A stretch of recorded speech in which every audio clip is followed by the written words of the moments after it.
दूर एक जंगल विभिन्न प्रकार चढ़ई मिलमिशि रोते। से जंगलर सबु चढ़ई छुआ स्कूल पाठ पढ़ुले। दिने स्कूल जीवा समय मिट्टू छुआ ता माँ को कहला, माँ माँ तुम्हें कही ना ए वर्ष परीक्षा पर मते नुआ खेलना किदेब। हाँ धन मोर मन अच्छी। ए वर्ष तो परीक्षा सरला पर आमे मेला बुलिबाकू जीवा। तते जहाँ भी भल लागिब मु तो किदेबी। एबे तो स्कूल जा। आउ शुणु रास्ता तते जदि कई अजाण चढ़ी निज पाखक डाकी जमा ता पाखक जीवनी। केही किछि देले जमा नेबुनी। हाँ हाँ माँ मोर सब मन अच्छे। एबे मु जाउची मो सांग माने मते अपेक्षा करिथिबे। एमिति कही मिट्टू छुआ ता घरु बाहरी गला। रास्ता तार दुई सांग ताको अपेक्षा करिथिले। अरे सांग आज तू आसु आसु एते डेरी करिदेलु जे। तू तो सबुदिन शीघ्र आसी आमको जगी थाउ। आज तोर कौन हैला? अरे ना ना किछि भी हेनी। मो पाखरे आ नुआ खेलना नाही तो मो माँ को कहूतली मो पई नुआ खेलना किनि देबाकू। सेही कथा कहू कहू डेरी हे गला। चलो चलो एबे स्कूल को जीवा। एमिति कथा हेई से तीन चढ़ई छुआ स्कूल को गले। तांकर सबु कथा पाख गछरी थाई एक काऊ शुणुथिला। से कहिला, मु भाबुथिली ए जंगल को आसी भूल करिदेली। एठी तो मो पाई गोटे भी काम नाही। हेले एबे छुआंक कथा सुनी मते एक उपाय मिलिगला। मु ए जंगलर सबु छुआंकु नेई मो गुंफारे बंदी करी रखिबी। तापरे मु एका सांगरे सबु छुआंकु बिक्री करी अनेक धनी हो जीबी। एबे जाए बाजार को जाई किछि नुआ खेलना किणी आने। एमिति चिंता करी काऊ खेलना किणिबाकू चलीगला। सेपटे स्कूल छुट्टी ହେଲା ପରେ ସବୁ ଛୁଆ ଘରକୁ ଫେରିଲେ। ସନ୍ଧ୍ୟାରେ ତିନି ସାଙ୍ଗ ବାହାରେ ଖେଳୁଥିଲେ। ଆରେ ସାଙ୍ଗମାନେ ଆଜି ବହୁତ ଖେଳିଲେ। ଏବେ ଚାଲ ଘରକୁ ଯିବା ଆଉ ନିଜ ନିଜ ହୋମୱାର୍କ କରିବା। ହଁ ହଁ ତୁ ଠିକ କହିଲୁ। ଚାଲ ସମସ୍ତେ ଏବେ ଘରକୁ ଯିବା। ଏମିତି କଥା ହେଇ ସବୁ ଚଢ଼େଇ ଛୁଆ ନିଜ ନିଜ ଘରକୁ ଫେରିଗଲେ। ମିଟୁ ଛୁଆ ଏକା ହିଁ ତା ଘରକୁ ଫେରୁଥିଲା। ରାସ୍ତାରେ କାଉ ଖେଳନା ଧରି ତାକୁ ଅପେକ୍ଷା କରି ରହିଥିଲା। ଯେମିତି ସେ ମିଟୁ ଛୁଆକୁ ଦେଖିଲା ସେ ତାକୁ ଡାକିଲା, କିଏ ତୁମେ? ମତେ କାହିଁକି ଡାକିଲ? ଆରେ ମିଟୁ ଛୁଆ ମୁଁ ଶୁଣିଲି ତୋ ପାଖରେ ନୂଆ ଖେଳନା ନାହିଁ। ଏଇ ଦେଖେ ମୁଁ କେତେ ଗୁଡ଼ିଏ ନୂଆ ଖେଳନା ଧରିଛି। ତତେ ଯଦି ଏମିତି ନୂଆ ଖେଳନା ଦରକାର ମୋ ସାଙ୍ଗରେ ଆ। ମୁଁ ତତେ ଏମିତି ଆହୁରି ବହୁତ ଖେଳନା ଦେବି। ତୁମେ ସତ କହୁଛ ଅଙ୍କଲ? ମତେ ନୂଆ ଖେଳନା କିଣିଦେବ? ଚାଲ ଚାଲ ମୁଁ ଏବେ ତୁମ ସାଙ୍ଗରେ ଯିବି ଆଉ ମୋ ମନ ପସନ୍ଦର ଖେଳନା ଆଣିବି। ଖେଳନା ଲୋଭରେ ମିଟୁ ଛୁଆ କାଉର ପଛେ ପଛେ ଗଲା। କାଉ ତ ବହୁତ ଖୁସି ହେଇଗଲା। ସେ ମିଟୁ ଛୁଆକୁ ନିଜ ଗୁମ୍ଫାକୁ ନେଇ ତାକୁ ବନ୍ଦୀ କରିଦେଲା। ଅଙ୍କଲ ମତେ କାହିଁକି ଏ ଭିତରେ ରଖିଛ? ମତେ ଛାଡ଼ି ଦିଅ। ମୁଁ ମୋ ମା ପାଖକୁ ଯିବି। ମୋର ଖେଳନା ଦରକାର ନାହିଁ। ହା ହା ହା ମୁଁ ତତେ ଛାଡ଼ିବା ପାଇଁ ଧରିନି। ତପରି ମୁଁ ତୋର ସବୁ ସାଙ୍ଗଙ୍କୁ ଧରି ଆଣି ଏଠି ବନ୍ଦୀ କରି ରଖିବି। ଆଉ ତାପରେ ସବୁ ଛୁଆଙ୍କୁ ବିକ୍ରି କରି ମୁଁ ଅନେକ ଟଙ୍କା ପାଇବି। ମିଟୁ ଛୁଆ ଯେତେ କାନ୍ଦିଲେ ବି କାଉ ତାର କିଛି ବି କଥା ଶୁଣିଲାନି। ଏମିତି ସେ ପ୍ରତିଦିନ ଖେଳନା ଲୋଭ ଦେଖେଇ ଅନେକ ଛୋଟ ଛୁଆଙ୍କୁ ଧରି ଆଣି ନିଜ ଗୁମ୍ଫାରେ ବନ୍ଦୀ କରି ରଖୁଥିଲା। ଦିନେ ରିନୁ ଚଢ଼େଇ ନିଜ ଝିଅକୁ ନେଇ ବଜାର ଯାଇଥିଲା। ମା ମା କିଛି ଦିନ ଧରି ମୋ ସାଙ୍ଗମାନେ ଆଉ ଖେଳିବା ପାଇଁ ଆସୁନାହାନ୍ତି। କେଜାଣି ସମସ୍ତେ କୁଆଡେ ଚାଲି ଯାଇଛନ୍ତି। ମୋ ପାଖରେ ତ କିଛି ବି ଭଲ ଖେଳନା ନାହିଁ। ଆଜି ମୋ ପାଇଁ ଗୋଟେ ଖେଳନା କିଣିଦିଅ ନା ମା। ଆଚ୍ଛା ହଉ ମୁଁ ଆଗ ଘର ପାଇଁ ସଉଦା କିଣି ସାରି ତାପରେ ତୋ ପାଇଁ ଖେଳନା କିଣିଦେବି। ଏମିତି କହି ରିନୁ ଘର ପାଇଁ ସଉଦା କିଣିଲା। ଛୋଟ ଝିଅ ମିନି ଏପଟ ସେପଟକୁ ଦେଖୁଥିଲା। ହଠାତ୍ ତାର ନଜର କାଉ ଉପରେ ପଡ଼ିଲା। କାଉ କିଛି ଖେଳନା ଧରି ତାକୁ ଡାକୁଥିଲା। ଏମିତି ଦେଖି ମିନି ତା ପାଖକୁ ଗଲା। ତୁମେ କିଏ ଅଙ୍କଲ?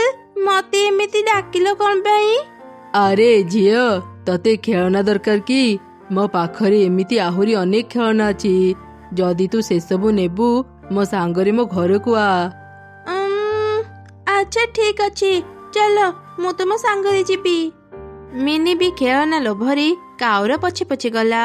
କାଉ ତାକୁ ବି ବନ୍ଦୀ କରିଦେଲା। ମିନିର ସାଙ୍ଗମାନେ ବି ସେଇଠି ଥିଲେ। ସେମାନେ ତାକୁ ସବୁ ଘଟଣା କହିଲେ। ମୋ ମା ସବୁବେଳେ ମନା କରନ୍ତି ଅଜଣା ଅଚିହ୍ନା ପକ୍ଷୀଙ୍କ ପାଖକୁ ଯିବୁନି। ମୁଁ ମୋ ମା କଥା ନ ମାନି ବହୁତ ବଡ଼ ଭୁଲ କରିଦେଲି। ଏବେ ଆମର କ'ଣ ହେବ ସାଙ୍ଗ? ଭୟ କରନି, ଭୁଲ ତ ମୁଁ ବି କରିଛି, ହେଲେ ମୋର ବିଶ୍ୱାସ ଅଛି ମୋ ମା ଆସି ଆମକୁ ଏଠୁ ନେଇଯିବେ। ସେପଟେ ରିନୁ ତା ଝିଅକୁ ବଜାରରେ ନ ଦେଖି ଚିନ୍ତାରେ ପଡ଼ିଗଲା। ସେ ଚାରିଆଡ଼େ ନିଜ ଝିଅକୁ ଖୋଜିଲା। ରାସ୍ତାରେ ଯାଉ ଯାଉ ତାର ଏକ ପାରା ସହ ଦେଖା ହେଲା। ପାରା ଭାଇ, ମୁଁ ମୋ ଝିଅ ସାଙ୍ଗରେ ବଜାରକୁ ଆସିଥିଲି, ହେଲେ ସେ କୁଆଡ଼େ ଚାଲିଗଲା କେଜାଣି। ଯେତେ ଖୋଜିଲେ ବି ମୁଁ ତାକୁ ପାଉନି। ଆରେ ଚଢ଼େଇ, ମୁଁ ଯେତେବେଳେ ଆସୁଥିଲି ମୁଁ ଦେଖିଲି କାଉର ପଛେ ପଛେ ତୋ ଝିଅ ଯାଉଛି। ମୁଁ ଜାଣେ ସେ କାଉଟା ଗୋଟେ ଚୋର। ସେ ପାଖ ଜଙ୍ଗଲରେ ରୁହେ। ଏ ଜଙ୍ଗଲରେ ଯେତେ ବି ଚଢ଼େଇ ଛୁଆ ହଜିଛନ୍ତି, ନିଶ୍ଚୟ ସେ କାଉ ସବୁ ଛୁଆଙ୍କୁ ନେଇ ନିଜ ଗୁମ୍ଫାରେ ରଖିଥିବ। ଏସବୁ କ'ଣ କହୁଛ ପାରା ଭାଇ? ମୁଁ ଏବେ ହିଁ ସେ କାଉର ଗୁମ୍ଫାକୁ ଯିବି ଆଉ ଛୁଆମାନଙ୍କୁ ନେଇ ଆସିବି। ଆରେ ଚଢ଼େଇ, ସେ କାଉଟା ଭାରି ଦୁଷ୍ଟ। ତୁ ଏକା ତା ସହ ଲଢ଼େଇ କରି ପାରିବୁନି। ସେ ଯଦି ଟିକେ ବି ଖବର ପାଇବ, ଛୁଆଙ୍କୁ ନେଇ ଏ ଜାଗା ଛାଡ଼ି ଚାଲିଯିବ। ମୋ ପାଖରେ ଏକ ଉପାୟ ଅଛି, ଯାହାଦ୍ୱାରା ଆମେ ସେ କାଉକୁ ଧରିପାରିବା। ଶୁଣ। ଏମିତି ପାରା ଆଉ ରିନୁ ଏକ ଯୋଜନା ବନେଇଲେ। କାଉ ଯେତେବେଳେ ସେ ରାସ୍ତା ଦେଇ ଯାଉଥିଲା, ତାକୁ ଶୁଣେଇ ଶୁଣେଇ ପାରା ରିନୁକୁ କହିଲା, ଆରେ ରିନୁ, ଜାଣିଛୁ ନଦୀ ପାଖରେ ନା ଦୁଇଟି ବଡ଼ ବଡ଼ ପଣସ ଘର ଅଛି। ସେ ଘର ଭିତରେ ଅନେକ ସୁନା ଟଙ୍କା ଅଛି। ଏକଥା କେହି ଜାଣିବା ପୂର୍ବରୁ ଆମେ ସେ ସୁନା ଟଙ୍କା ନେଇ ଆସିବା ଆଉ ନିଜ ଭିତରେ ଭାଗ କରିନେବା। ଯା, ଶୀଘ୍ର ଘରୁ ବସ୍ତା ନେଇ ଆସିବୁ। ଆରେ ଏମାନେ ଏସବୁ କ'ଣ କହୁଛନ୍ତି? ସତରେ କ'ଣ ପଣସ ଘରେ ସୁନା ଟଙ୍କା ଅଛି? ଏମାନେ ସେଠାକୁ ଯିବା ପୂର୍ବରୁ ମୁଁ ଆଗ ଯାଇ ସବୁ ସୁନା ଟଙ୍କା ନେଇ ଆସିବି। ଏମିତି କହି କାଉ ଉଡ଼ିଗଲା। ତାକୁ ଦେଖି ପାରା କହିଲା, ଏବେ ଯା ରିନୁ, ଛୁଆଙ୍କୁ ଉଦ୍ଧାର କରିବୁ। ମୁଁ ଯାଉଛି, କାଉକୁ ସେଠି ଅଟକେଇବି। ତାପରେ ରିନୁ ଶୀଘ୍ର କାଉର ଗୁମ୍ଫାକୁ ଗଲା ଆଉ ସବୁ ଛୁଆଙ୍କୁ ନେଇ ସେଠୁ ଚାଲି ଆସିଲା। ସେପଟେ କାଉ ନଦୀ ପାଖକୁ ଯାଇ ଦେଖିଲା ସେଠି ପଣସ ଘର ନାହିଁ। ଆରେ କାଇଁ, ଏଠି ତ ଗୋଟେ ବି ପଣସ ଘର ନାହିଁ। ସେ ଚଢ଼େଇଗୁଡ଼ା ଏମିତି କାହିଁକି କଥା ହେଉଥିଲେ? କାହିଁକି ନା ତତେ ଧରିବା ପାଇଁ ଆମେ ମିଛ ନାଟକ କରୁଥିଲୁ। ଯେମିତି ତୁ ତ ଗୁମ୍ଫାରୁ ଟିକେ ଦୂରେଇ ଯା। ଏଇ ସୁଯୋଗରେ ରିନୁ ସବୁ ଛୁଆଙ୍କୁ ସେ ଗୁମ୍ଫାରୁ ନେଇ ଆସିଥିବ। କ'ଣ କହିଲୁ ତୁ? ତମ ମାନଙ୍କର ଏତେ ସାହସ? ମୋ ସହ ଏମିତି ଗଲ? ଆଜି ମୁଁ ତତେ ଜୀବନରୁ ମାରିଦେବି। ଏମିତି କହି କାଉ ନିଜ ଡେଣାରେ ଲୁଚେଇଥିବା ଛୁରୀକୁ ବାହାର କରି ପାରାକୁ ମାରିବା ପାଇଁ ଗଲା। ସେହି ସମୟରେ ରିନୁ ସବୁ ଛୁଆଙ୍କୁ ଧରି ସେଠି ପହଞ୍ଚିଗଲା। ସେ ଏକ ଲାଠି ନେଇ କାଉର ପଛପଟୁ ତାକୁ ମାରିଲା। କାଉ ସଙ୍ଗେ ସଙ୍ଗେ ବେହୋସ ହେଇଗଲା। ତାପରେ ସେମାନେ କାଉକୁ ନେଇ ଥାନାକୁ ଗଲେ ଆଉ ପୋଲିସକୁ ସବୁ ଘଟଣା କହିଲେ। ଜୀବନ ସାରା କାଉ ଜେଲ ଭିତରେ ରହିଲା। ଏମିତି ସେ ତାର ଶାସ୍ତି ପାଇଲା। ଆଜି ତମମାନଙ୍କ କ୍ଲାସର ପ୍ରଥମ ଦିନ। ସମସ୍ତେ ଆସିଛ ତ? ରିନି, ମିକି, ପିଙ୍କି, ମିଲି। ଆରେ ମିଲି କୁଆଡ଼େ ଗଲା? ମ୍ୟାଡାମ, ମିଲି କଇଁଆ ଗଛରେ ବସି କଇଁଆ ଖାଉଛି। ମୁଁ ତାକୁ କହିଥିଲି ଆସିବା ପାଇଁ, ହେଲେ ସେ କହିଲା ସେ କଇଁଆ ଖାଇ ସାରିକି ଆସିବ। ମୁଁ କାଲି ତମ ସମସ୍ତଙ୍କୁ କହିଥିଲି ଠିକ୍ ସମୟରେ ସ୍କୁଲକୁ ଆସିବ, ହେଲେ ସେ ବଦମାସ ଏଯାଏଁ ଆସିଲାନି। ରୁହ, ମୁଁ ଏବେ ତାକୁ ଆଣୁଛି।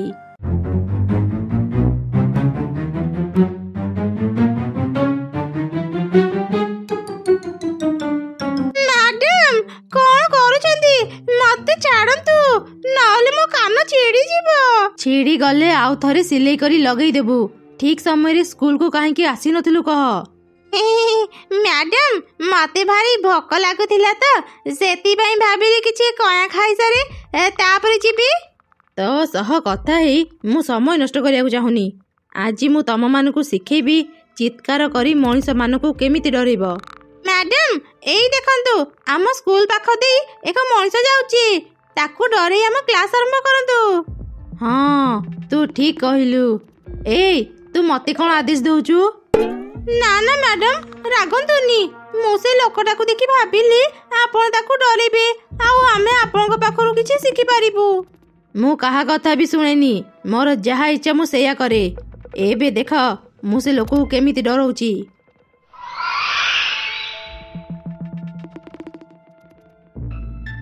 ଦେଖିଲ ତମେ ମାନେ, ମୁଁ କେମିତି ସେ ଲୋକଟାକୁ ଡରେଇଲି। ସେ ଲୋକଟା ତା ବ୍ୟାଗ୍ ଏଠି ଛାଡ଼ି ଯାଇଛି। ଚାଲ ଦେଖିବା ସେ ତା ବ୍ୟାଗ୍ରେ କ'ଣ ନେଉଥିଲା। ଆରେ ଏ କ'ଣ? ସେ ଲୋକଟା କେବଳ ଶାଗ ନେଇକି ଯାଉଥିଲା। ଏ ମଣିଷ ଗୁଡ଼ାଙ୍କର ଏମିତି ଖାଇବା ଦେଖିଲେ ମୋତେ ବାନ୍ତି ଆସିଯାଏ। ମ୍ୟାଡାମ, ମତେ ସେ ଶାଗ ଦିଅନ୍ତୁ, ମୁଁ ଖାଇଦେବି। ମୋ ମା କୁହେ ଶାଗ ଖାଇଲେ ଆଖିକୁ ପରିଷ୍କାର ଦେଖାଯାଏ। କହିଲା କଣ ନା ଶାଗ ଖାଇଲେ ଆଖିକୁ ପରିଷ୍କାର ଦେଖାଯାଏ। ତୁ କଣ ନିଜକୁ ମଣିଷ ଭାବୁଛୁ? ଭୁତୁଣୀ ନାଁରେ କଳଙ୍କ ତୁ। ଛାଡ଼ ସେସବୁ କଥା। ମିଲି, ମୁଁ ଯେମିତି ମଣିଷମାନଙ୍କୁ ଏବେ ଡରେଇଲି, ଯା ତୁ ବି ସେମିତି ମଣିଷମାନଙ୍କୁ ଡରେଇବୁ। କିନ୍ତୁ ମ୍ୟାଡାମ, ମୁଁ ଗଛରେ ଓଲଟା ହେଇ ଝୁଲି ପାରିନି। ହଁ, ତା କାଇଁ ପାରିବୁ? କେବଳ ବିଲେଇ ମାନଙ୍କ ପରି ଶାଗ ଖାଇପାରିବୁ। ହେଲେ ମ୍ୟାଡାମ, ବିଲେଇ ତ ଶାଗ ଖାଏନି। ଏଇ ମ୍ୟାଡାମ କିଏ? ମୁଁ ନା ତୁ? ମତେ ଶିଖଉଛୁ?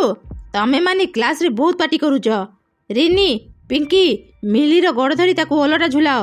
ଏବେ ଯିଏ ବି ରାସ୍ତା ଦେଇ ଯିବ, ମିଲି ତୁ ତାକୁ ଡରେଇବୁ। ମ୍ୟାଡାମ, ମତେ ଭାରି ଡର ଲାଗୁଛି। ଯଦି ଏମାନେ ମୋ ଗୋଡ଼ ଛାଡ଼ିଦେବେ, ମୁଁ ତ ତଳେ ପଡ଼ିଯିବି। ଆରେ ସାଙ୍ଗ, ତୁ ଜମା ବି ଚିନ୍ତା କରନି। ଆମେ ଶକ୍ତ କରି ତ ଗୋଡ଼ ଧରିଥିବୁ, ଜମା ବି ତ ଗୋଡ଼ ଛାଡ଼ିବୁନି।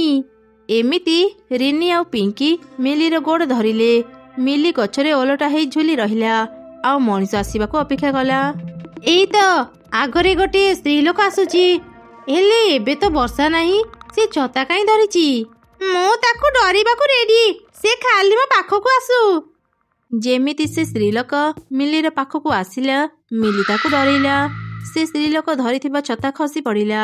ସେ ନିଜ ମୁହଁରେ କିଛି ନିମ୍ବପତ୍ର ବାଟିକେ ଲଗେଇଥିଲା। ତା ଚେହେରା ଦେଖି ମିଲି ବି ଡରିଗଲା। ଭୂତ! ଭୂତ! ମୋ ସାମ୍ନାରେ ଗୋଟେ ଭୟଙ୍କର ଭୂତ ଛିଡ଼ା ହେଇଛି। ଆରେ ବାପରେ, ଭୂତୁଣୀ! ମୋ ସାମ୍ନାରେ ଗୋଟେ ଭୂତୁଣୀ ଓଲଟା ହେଇ ଝୁଲିଛି। ମିଲିର ଚିତ୍କାର ଶୁଣି ରିନି ଆଉ ପିଙ୍କି ତା ଗୋଡ଼ ଛାଡ଼ିଦେଲେ ଆଉ ଗୋଟେ ଗଛ ପଛପଟେ ଯାଇ ଲୁଚିଗଲେ। ସେ ସ୍ତ୍ରୀ ଲୋକ ବି ଭୟରେ ସେଠାରୁ ଚାଲିଗଲା। ଆରେ ବାପରେ, ସେଇଟା କେତେ ଭୟଙ୍କର ଭୂତୁଣୀ ଥିଲା। ହେଲେ ସେ ମତେ କାହିଁକି ଭୂତୁଣୀ କହୁଥିଲା? ମୁଁ ତ ମୋ ମୁହଁରେ ନିମ୍ବପତ୍ର ବାଟିକେ ଲଗେଇଥିଲି। ସେ ବୋଧେ ମୋ ମୁହଁକୁ ଦେଖି ଡରିଗଲା। ଗୋଟେ ଦିନ ମୋ ସ୍ୱାମୀ ବି ମତେ ଦେଖି ଡରି ଯାଇଥିଲେ। ଏହେ, ମୁଁ ବେକାରରେ ମୋ ସ୍ୱାମୀଙ୍କୁ ଗାଳି ଦେଇଥିଲି। ମୁଁ ବୋଧେ ସତରେ ଖରାପ ଦେଖାଯାଉଛି। ଯାଏ ଶୀଘ୍ର ମୋ ମୁହଁକୁ ଧୋଇନିଏ। କିରେ, ଏମିତି ଚିତ୍କାର କାହିଁକି କଲୁ? ତୋ ଚିତ୍କାର ଶୁଣି ମୋ କଲିଜା ଶୁଖିଗଲା। ମ୍ୟାଡାମ, ସେ ସ୍ତ୍ରୀ ଲୋକଟାର ମୁହଁ ପୁରା ସବୁଜ ଦେଖାଯାଉଥିଲା। ମୁଁ ତାକୁ ଭୂତୁଣୀ ଭାବି ଡରିଗଲି। ତୋ ନିଜ ଚେହେରାକୁ କେବେ ତୁ ଆଇନାରେ ଦେଖିଛୁ? ସେ ଯଦି ଭୂତୁଣୀ ହେଲା, ତୋର ଅସୁବିଧା କଣ? ନିଜ ଜାତିର ଲୋକ ଦେଖି କିଏ କଣ ଡରିଯାଏ? ନା ମ୍ୟାଡାମ, ହଠାତ୍ ମୁଁ ତା ଚେହେରା ଦେଖିଦେଲି ତ, ସେଥିପାଇଁ ଡରିଗଲି। ମ୍ୟାଡାମ, ମୋ ଅଣ୍ଟାଟା ଭାଙ୍ଗିଗଲା ପରି ଲାଗୁଛି। ରିନି ଆଉ ପିଙ୍କି ମୋ ଗୋଡ଼ ଛାଡ଼ିଦେଲେ, ମୁଁ ତଳେ ପଡ଼ିଗଲି। ତମ ମାନଙ୍କୁ ନେଇ ମୁଁ ଆଉ ପାରିବିନି। ଏଇ ତମେ ଦୁଇଟା କୋଉଠି ଲୁଚିଛ? ମିଲିକୁ ଧରି ଗଛ ଉପରେ ଉଠ। ଆଜ୍ଞା ମ୍ୟାଡାମ, ଆମେ ଏବେ ମିଲିକୁ ଧରି ଗଛ ଉପରକୁ ଯାଉଛୁ। ଗୋଟେ କାମ ଦେଲି, ତା ବି ତମେ ମାନେ ଠିକରେ କରିପାରିଲନି। ଶୁଣ, ମୁଁ ଗୋଟେ କାମରେ ବାହାରକୁ ଯାଉଛି। କେହି ବି ନିଜ ଭିତରେ ଝଗଡ଼ା କରିବନି। ମୁଁ ଶୀଘ୍ର ଫେରି ଆସିବି। ମ୍ୟାଡାମ ତ ଚାଲିଗଲେ, ଚାଲ ଆମେ ସମସ୍ତେ ବି ବାହାରୁ ଟିକେ ବୁଲି ଆସିବା। ନା ନା, ମୁଁ କୁଆଡ଼େ ବି ଯିବିନି। ମୋ ଅଣ୍ଟା ବଥା କରୁଛି। ମତେ ବି କୁଆଡ଼େ ଯିବାକୁ ଇଚ୍ଛା ହେଉନି। ଆଚ୍ଛା ହଉ, ତମେ ମାନେ ନ ଯାଅ। ଚାଲ ପିଙ୍କି, ଆମେ ଯିବା। ଏମିତି ସେ ଦୁଇ ଜଣ ସେଠାରୁ ଚାଲିଗଲେ। ରିନି ତା ବ୍ୟାଗ୍ ଭିତରୁ ଏକ ମଲାମୂଷା ବାହାର କରି ମିଲିକୁ ଖାଇବା ପାଇଁ ଦେଲା। ଆରେ ରିନି, ତୁ ମତେ ତ ଟିଫିନ କାହିଁକି ଦେଉଛୁ? ମିଲି, ମତେ ଭୋକ ଲାଗୁନି। ଆମ ଭୁଲ ପାଇଁ ତ ଅଣ୍ଟା ବଥା ହେଇଛି। ତୁ ଏ ମୂଷାକୁ ଖାଇଦେ, ତୁ ଶୀଘ୍ର ଭଲ ହେଇଯିବୁ। ଆରେ ନା ନା, ମୁଁ ତ ଉପରେ ରାଗିନି। ଆଚ୍ଛା ହଉ, ମତେ ଏ ମୂଷାକୁ ଦେ। ମୁଁ ତାକୁ 2 ଭାଗ କରିଦଉଛି। ଗୋଟେ ଭାଗ ତୁ ଖା, ଆଉ ଗୋଟେ ଭାଗ ମୁଁ ଖାଇନେବି। ତମ ମାନଙ୍କ ଖିଆ ଯଦି ସରିଲା, ଚାଲ ଏବେ କ୍ଲାସ ଆରମ୍ଭ କରିବା। ଆରେ ପିଙ୍କି ଆଉ ମିକି କୁଆଡ଼େ ଗଲେ? ମ୍ୟାଡାମ, ସେମାନେ ବାହାରକୁ ବୁଲିବା ପାଇଁ ଯାଇଛନ୍ତି। ମୁଁ କହିଥିଲି ନା କୁଆଡ଼େ ବି ଯିବନି। ଯେତେ ସବୁ ଦୁଷ୍ଟ ମୋରି କ୍ଲାସରେ ଅଛ।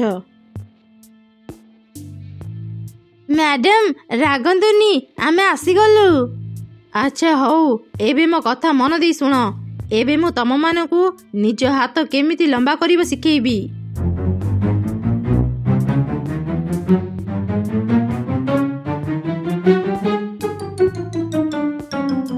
ତା ମ୍ୟାଡାମ ଆପଣଙ୍କ ହାତ ସତରେ ବହୁତ ଲମ୍ବା। ହଁ, ସେଥିପାଇଁ ତ ସେତେବେଳେ ମ୍ୟାଡାମ ମୋ କାନ ଧରି ମତେ ଟାଣି ଟାଣି ଏଠାକୁ ନେଇ ଆସିଲେ। ମିଲି, ଏବେ ତୁ ନିଜ ହାତକୁ ଲମ୍ବା କର। ମ୍ୟାଡାମ ମୁଁ ମୋ ହାତ ଲମ୍ବା କରି ପାରୁନି। ରହ, ମୁଁ ତ ହାତ ଟାଣୁଛି, ତ ହାତ ଲମ୍ବା ହେଇଯିବ। ଏଇ ତୁ ମତେ ପିଟିଲୁ। ଆରେ ନା ନା, ମୁଁ ଜାଣି ଶୁଣି ତତେ ମାରିନି, ଭୁଲରେ ମୋ ହାତ ତ ଗାଲରେ ବାଜିଗଲା। ନା, ତୁ ଜାଣି ଶୁଣି ମତେ ମାରିଲୁ ନା। ରହ, ଏବେ ମୁଁ ବି ତତେ ମାରିବି। ଏଇ ଚୁପ୍ କର ଦି ଜଣ, କଥା କଥାରେ ଝଗଡ଼ା ଆରମ୍ଭ କରିଦେବେ। ମିକି, ତୁ ନିଜ ହାତକୁ ଲମ୍ବା କର। ସେ ଭୂତୁଣୀ ନିଜ ହାତକୁ ଦୂର ଯାଇ ଲମ୍ବା କଲା। ତା ହାତ ଏକ ଚଢ଼େଇର ବସାରେ ଥିବା ଅଣ୍ଡା ଉପରେ ବାଜିଲା। ସେ ଚଢ଼େଇଟି ମିକିର ହାତ ଖୁମ୍ପିଲା। ମ୍ୟାଡାମ, ମୋ ହାତ, ଏମିତି ଲାଗୁଛି ମୋ ହାତକୁ କିଏ କାମୁଡୁଛି। ଆରେ ଶୀଘ୍ର ନିଜ ହାତକୁ ନେଇଆ, କୋଉଠି କେଜାଣି ନିଜ ହାତ ଭର୍ତ୍ତି କରିଦେଇଛି। ରିନି, ଏବେ ତୁ ନିଜ ହାତ ଲମ୍ବା କର।